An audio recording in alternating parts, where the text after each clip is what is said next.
Hinalugo nga namin ang mga gamit sa bahay na ito.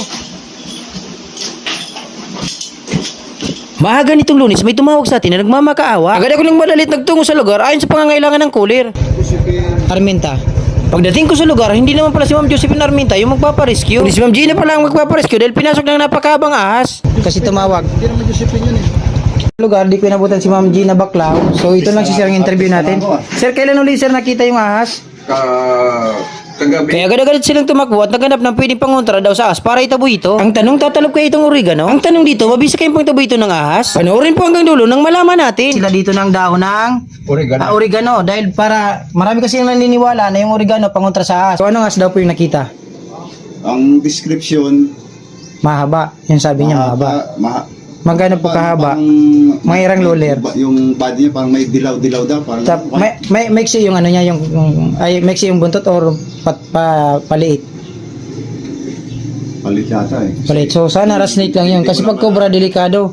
So magano na kaya kami guys, magsisimula na kasi di pa natin ma-determine kung cobra yon or rat snake. So hanapin natin guys kasi hindi daw dito natulog yung mag-ina, di ba sir, hindi natulog dito? Hindi natulog. Dahil sa takot. Pero ngayon lang tumawag kasi, sana kagabi nung nakakita, nung makita, tumawag ka agad. Kasi mahirapan tayo nito mag-search and rescue, kadalo mag-isa lang ako. At dito, kagi ko nasimulan ng paghahanap. Wala nga akong kasamang cameraman. At dahil hindi ko kasama ang cameraman, medyo nahirapan ako dito. Sinabayan pa ng pahirap dito sa paghahanap namin ni Madam ng ahas dahil yung kanyang nanay na matanda ay papasok-pasok sa lugar. Ang nagalala ko dito, baka kasi matukla yung matanda habang kami nagsisearching dito sa lugar. Gawin na po kada. Magawa ko nakakita sa office ko. Araw ko sa kalaba. Tapos mataba.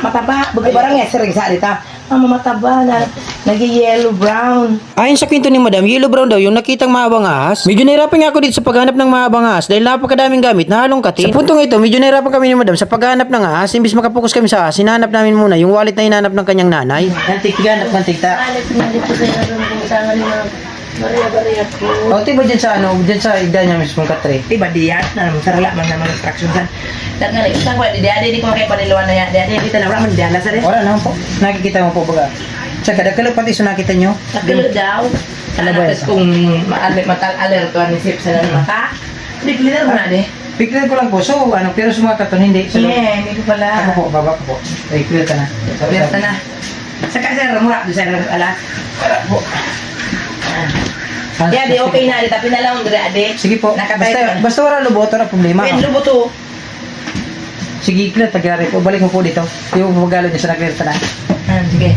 Please ka lang sa mga tao.